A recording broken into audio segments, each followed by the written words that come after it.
원인 모를 고통으로부터 건강한 인생을 되찾을 수 있도록 함께 하겠습니다. 안녕하세요. 인생 한의사 조성환입니다. 지하철 터널을 지나는데 갑자기 바닥이 출렁거리고 심장이 미친 듯이 뛰기 시작합니다. 숨이 막히고 손발에 땀이 나면서 여기서 쓰러지면 어떡하지 하는 생각이 머리를 스칩니다. 이 증상으로 병원에서 검사도 다 받아봤습니다. MRI, 청력검사, 혈액검사. 그런데 결과는 모두 정상이라고 하네요. 그리고 증상은 계속됩니다. 실제로 제 진료실을 찾아오시는 환자분들 중 상당수가 이런 원인 불명의 어지럼증으로 고생하고 계십니다. 검사상으로는 멀쩡한데 계속 어지럽고 언제 또 증상이 올지 몰라 불안해하시는 분들이 많습니다. 그런데 놀랍게도 이런 어지럼증의 원인이 귀나 뇌의 문제가 아닌 전혀 다른 곳에 있을 수 있습니다. 바로 공황장애입니다. 오늘은 이런 비슷한 증상을 보이는 가상의 환자분을 한 명 설정하여 과연 어떤 종류의 어지럼증인지 생생한 이야기로 풀어보겠습니다.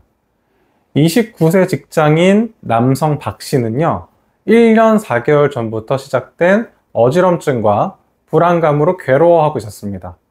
박 씨는 이렇게 이야기합니다. 1년 전 백화점에서 아내와 쇼핑을 하던 중이었습니다. 긴 에스컬레이터를 타고 있었는데 갑자기 주변이 빙빙 도는 것 같은 어지럼증이 왔습니다. 동시에 가슴이 터질 것처럼 빨리 뛰기 시작했고 마치 마라톤을 뛰고 난 것처럼 숨도 가빠졌어요. 내가 여기서 쓰러지면 어떻게 하지? 라는 생각이 머릿속을 가득 채우면서 온몸에 식은땀이 흘렀습니다. 그 이후로 이런 증상이 점점 더 자주 오기 시작했습니다. 처음에는 에스컬레이터나 엘리베이터에서만 왔는데 점점 지하철, 버스, 심지어 회사 회의실에서도 오더라고요. 가장 심했던 때는 지하철 터널을 지나가면서 만약 여기서 지하철이 멈추면 어떻게 하지? 라는 생각이 들더니 또 그 증상이 왔습니다. 다음 역에서 급하게 내린 후로는 지하철을 아예 타지 못하게 되었습니다. 이 증상으로 여러 병원에서 검사를 받았지만 모든 결과가 정상이었고 신경 안정제를 처방받아서 먹어봐도 근본적인 해결책은 아니더라고요.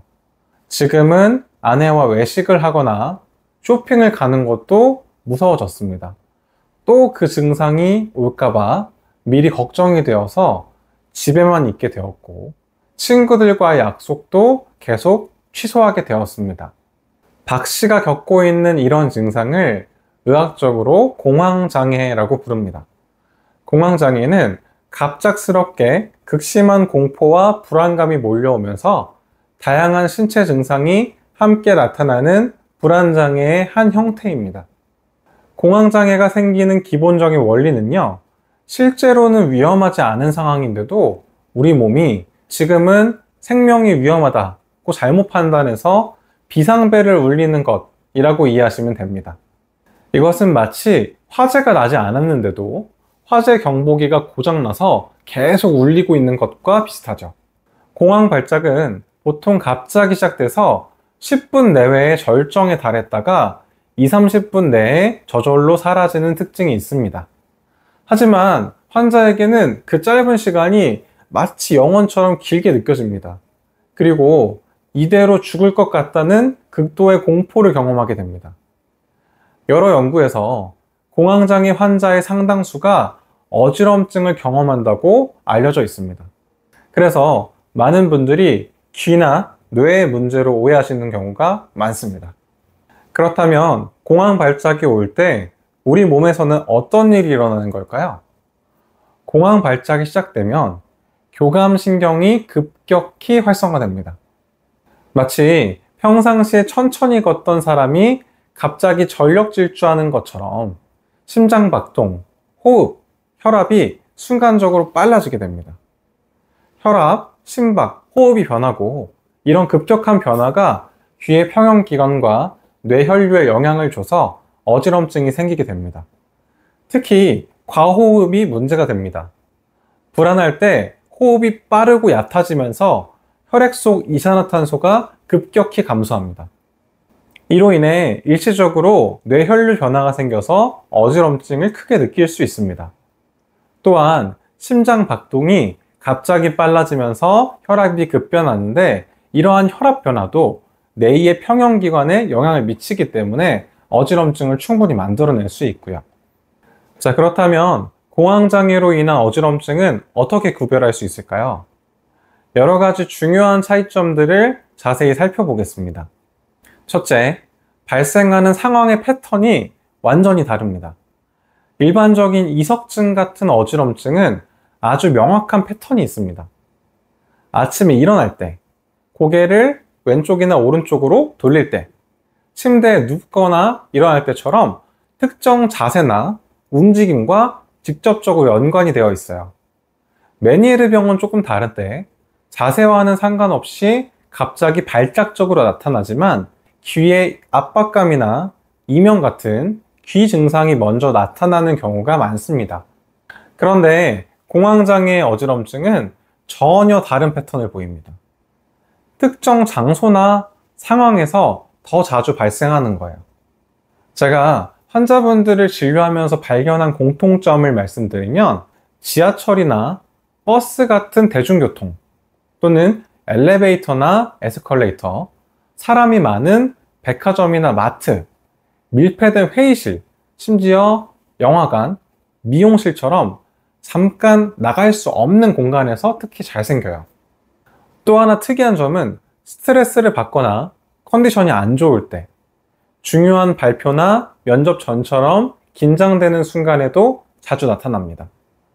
박 씨의 경우처럼 처음에는 에스컬레이터에서만 시작됐다가 점점 지하철, 버스, 회의실로 확산되는 것도 공황장애의 전형적인 패턴입니다. 둘째, 동반 증상이 확연하게 다릅니다. 이석증은 대부분 어지럼증과 구역감, 그리고 눈의 움직임 정도만 동반 증상이 나타납니다. 메니에르 병은 어지럼증과 함께 귀에서 윙윙거리는 이명, 귀가 꽉 찬 듯한 느낌, 그리고 청력이 떨어지는 세 가지 증상이 함께 오죠. 하지만 공황장애는 정말 다양한 증상들이 동시에 몰려옵니다. 가장 대표적인 게 심장에 미친 듯이 뛰는 심계항진입니다. 환자분들이 자주 표현하시는 거에 심장이 가슴을 뚫고 나올 것 같다, 맥박이 귀에서 쿵쿵 들린다 라고 하시거든요. 그리고 숨이 막히는 듯한 호흡곤란도 거의 항상 따라옵니다. 숨을 아무리 쉬어도 폐에 공기가 안 들어가는 느낌, 목이 조여서 숨을 쉴 수 없다고 표현하시는 분들이 많아요. 가슴을 꽉 조이는 듯한 흉통도 흔한 증상입니다. 가슴을 누군가가 꽉 눌러서 터질 것 같다, 심장마비가 온 것 같다 라고 하시죠. 온몸에 흐르는 식은땀도 특징적입니다. 특히 손바닥과 겨드랑이 등에 식은땀이 줄줄 흐르게 됩니다. 손발이 떨리는 진전이 나타나기도 하고요. 손발이 저리거나 마비된 느낌을 받기도 합니다. 그리고 무엇보다 중요한 거는요, 죽을 것 같은 극도의 공포감입니다. 지금 당장 죽을 것 같다, 미칠 것 같다, 이대로 정신을 잃을 것 같다는 강렬한 두려움이 모든 증상을 더욱 악화시킵니다. 셋째, 검사 결과에서 차이가 납니다. 귀나 뇌에 실제 문제가 있다면 검사에서 반드시 이상이 발견됩니다. 이석증은 딕스 홀파이크 검사나 치과의 검사 같은 유발 검사에서 양성 반응이 나오고 환자의 눈동자가 특정 방향으로 빠르게 움직이는 안진이 관찰됩니다. 또 메니에르 병은 청력 검사에서 저주파 영역의 감각신경성 난청이 확인되고 고막 내부의 압력을 측정하는 검사에서도 이상이 발견될 수 있어요. 또 뇌에 문제가 있다면 MRI나 CT에서 구조적 이상이 발견되겠죠. 하지만 공황장애는 아무리 정밀한 검사를 해도 모든 검사 결과가 정상으로 나옵니다. 뇌 MRI, 청력검사, 평형기능검사, 심전도, 심장 초음파, 갑상선 기능 검사, 혈액 검사까지 모든 게 다 정상이에요. 이런 점들이 환자분들을 더욱 답답하게 만드는 부분이기도 합니다. 이렇게 고통스러운데 검사는 다 정상이라니 말이 안 된다고 생각하시거든요. 넷째, 예기 불안이라는 독특한 특징이 있습니다. 일반적인 어지럼증 환자들은 증상이 없을 때는 비교적 편안합니다. 이석증 환자분도 누워있거나 가만히 있을 때는 괜찮으시고, 메니에르병 환자분도 발작이 없을 때는 정상적인 생활을 하시죠. 하지만 공황장애 환자들은 또 증상이 올까봐 미리 불안해하는 예기 불안을 경험합니다. 박 씨 같은 경우도 그렇죠. 지하철역만 봐도 벌써 가슴이 뛰기 시작하고, 엘리베이터 앞에만 서도 손에 땀이 나고 어지럼증이 올 것 같은 느낌이 드는 거예요. 이것 때문에 특정 장소나 상황을 아예 피하게 되는 회피 행동을 보입니다. 지하철 대신에 택시만 타거나, 엘리베이터 대신에 계단만 이용하거나, 아예 외출 자체를 피하게 되는 거죠. 심한 경우에는 집 밖으로 나가는 것 자체를 두려워하는 광장 공포증까지 발전하기도 합니다. 다섯째, 어지럼증의 양상이 다릅니다. 이석증은 매우 명확한 회전성 어지럼증이 특징입니다. 환자분들이 천장이 빙글빙글 돈다, 방 전체가 회전목마처럼 돌아간다 라고 구체적으로 표현하시거든요. 메니에르병도 마찬가지로 심한 회전성 어지럼증이 나타나는데 보통 구토를 동반할 정도로 심합니다. 하지만 공황장애의 어지럼증은 조금 더 모호하고 다양한 양상을 보입니다. 환자분들이 자주 표현하시는 것들을 들어보면 바닥이 흔들리는 느낌, 땅이 꺼지는 것 같다, 몸이 붕 뜨는 것 같다, 머리가 핑 도는 것 같다, 세상이 기울어진 것 같다, 술 취한 것처럼 휘청거린다 등 다양하게 표현하세요. 이것은 명확한 회전감을 느끼는 어지럼증보다는 불안정감이나 비현실감이 더 두드러지는 경우가 많습니다. 내가 아닌 것 같다, 꿈속에 있는 것 같다 라고 표현하시는 분들도 계시고요. 여섯째, 지속 시간과 회복 패턴이 다릅니다. 이석증은 대개 30초에서 1분 이내로 아주 짧게 끝납니다. 그리고 증상이 끝나면 바로 정상 상태로 돌아가요. 메니에르병은 20분에서 몇 시간까지 지속되는데 발작이 끝나면 완전히 회복되는 경우가 많습니다. 공황장애 어지럼증은 공황 발작 자체는 10에서 30분간 지속되지만 특이한 점은 발작이 끝난 후에도 불안감과 함께 가벼운 어지럼증이나 비현실감이 몇 시간, 심지어 며칠까지도 지속될 수 있다는 점입니다. 환자분들이 발작은 끝났는데 며칠째 머리가 맑지 않다, 계속 둥둥 떠다니는 기분이다 라고 표현하시거든요. 또한 회복 과정에서도 차이가 납니다. 이석증이나 메니에르병은 증상이 호전되면 확실히 좋아졌다는 느낌이 드는데, 공황장애는 좋아진 것 같다가도 또 올까봐 불안하다 라는 느낌이 계속 남아있어요. 자, 일곱 번째, 유발 요인이 다릅니다. 이석증은 주로 물리적 움직임에 의해서 유발됩니다. 고개를 돌린다거나 침대에서 일어난다거나 하는 구체적인 동작들이죠. 메니에르병은 유발 요인이 명확하지 않은 경우가 많은데 때로는 스트레스나 날씨 변화, 수면 부족 등이 영향을 줄 수 있어요. 공황장애는 심리적 환경적 요인이 주된 유발 요인입니다. 스트레스, 피로, 카페인 과다 섭취, 특정 장소나 상황에 대한 두려움, 심지어 과거의 트라우마까지도 영향을 줄 수 있습니다. 제가 환자분들을 진료하면서 발견한 흥미로운 점은 공황장애 환자분들은 증상이 오기 전에 대개 스트레스가 많거나 컨디션이 안 좋은 상태가 많았다는 거예요. 야근을 많이 했다거나 가족 문제로 스트레스를 받았다거나 몸살을 앓고 난 직후였다거나 하는 식으로요. 한의학 고전에서는 공황장애와 유사한 증상을 이미 오래전부터 기록해 왔습니다. 황제내경 영추편에서는요, 놀라면 마음이 의지할 곳이 없고 정신이 돌아갈 곳이 없으며 생각이 정해지지 않는다 라고 기술하고 있습니다. 또한 금계의학에는 분돈병이라는 기록이 있는데요. 아랫배에서 시작해 목구멍으로 치솟으며 발작하면 죽을 것 같다가도 다시 멈춘다.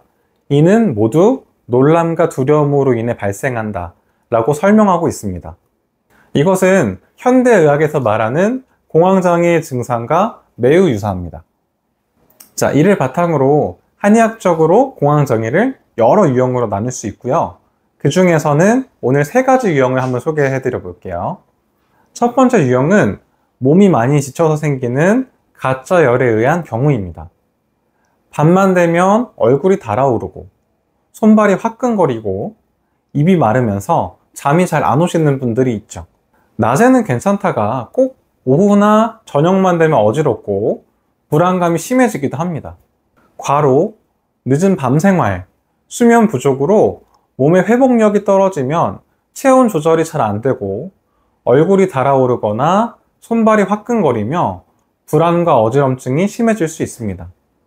이것은 몸 안에 진액이 부족해져서 생기는 현상입니다. 진액이 부족하니까 체온을 식히는 기능이 떨어져서 마치 냉각수가 부족한 자동차처럼 열이 자꾸 위로 올라갑니다. 몸의 열이 위쪽으로 몰리면 머리가 무겁거나 어지러운 느낌이 생길 수 있습니다. 이런 분들은 늦은 밤까지 깨어있는 습관을 고치고 몸을 식혀주시는 게 중요하고요. 충분한 수분 섭취를 하는 것이 가장 필요합니다.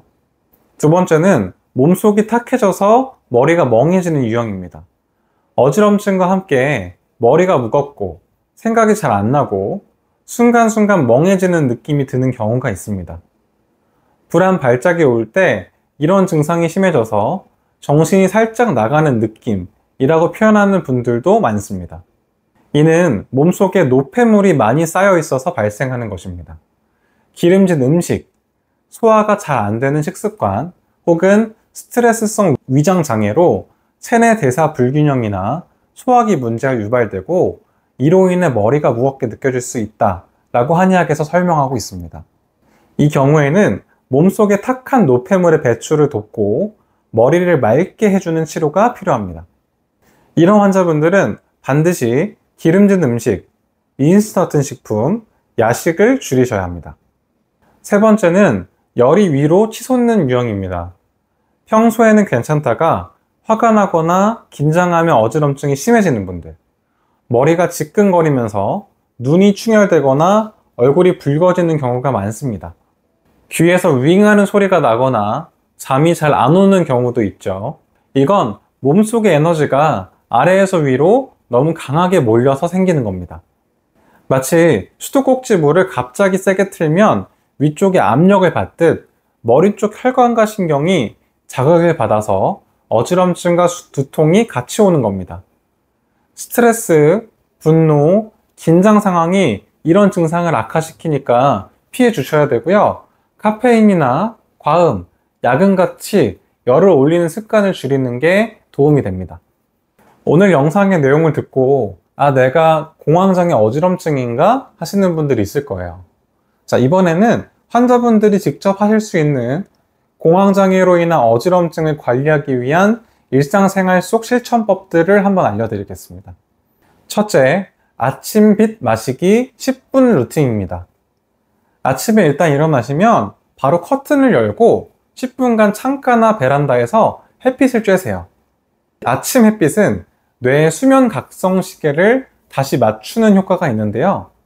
특히 중요한 건 눈을 감고 얼굴을 햇빛 방향으로 향하는 것입니다. 눈꺼풀을 통해 들어오는 빛만으로도 자율신경의 예민함을 진정시켜서 공황장애 발작을 예방할 수 있습니다. 이때 창문을 열고 신선한 공기를 마시면서 깊게 3번에서 4번 정도 호흡을 하시면 하루 종일 자율신경 안정화에 도움이 됩니다. 두 번째, 따뜻한 머그컵 심리 안정법이 있습니다. 따뜻한 물이나 허브차를 머그컵에 담아서 두 손으로 감싸 쥐세요. 손바닥 전체로 컵의 온도와 무게를 의식적으로 느끼면서 5초간 천천히 숨을 들이마시는 겁니다. 손끝 온도가 올라가면 말초 혈관이 확장되면서 혈압이 내려가고 심박이 안정됩니다. 긴장되는 회의 전이나 지하철 대기 중에 특히 효과적이에요. 따뜻한 음료를 구하기 어려우면 손을 비비거나 주먹을 쥐었다 폈다 하면서 손의 온도를 높이는 것만으로도 비슷한 효과를 볼 수 있습니다. 셋째, 하루 3번 발끝 두드리기 순환 자극법입니다. 발 뒤꿈치는 바닥에 붙인 상태에서 발끝만 위아래로 30회 정도 가볍게 두드리세요. 마치 발가락으로 바닥을 톡톡톡톡 두드리는 느낌으로 하시면 됩니다. 이때 종아리 근육이 펌프처럼 작동하게 되기 때문에 뇌와 귀로 가는 혈류를 안정시키고 몸의 중심 감각을 회복시킵니다.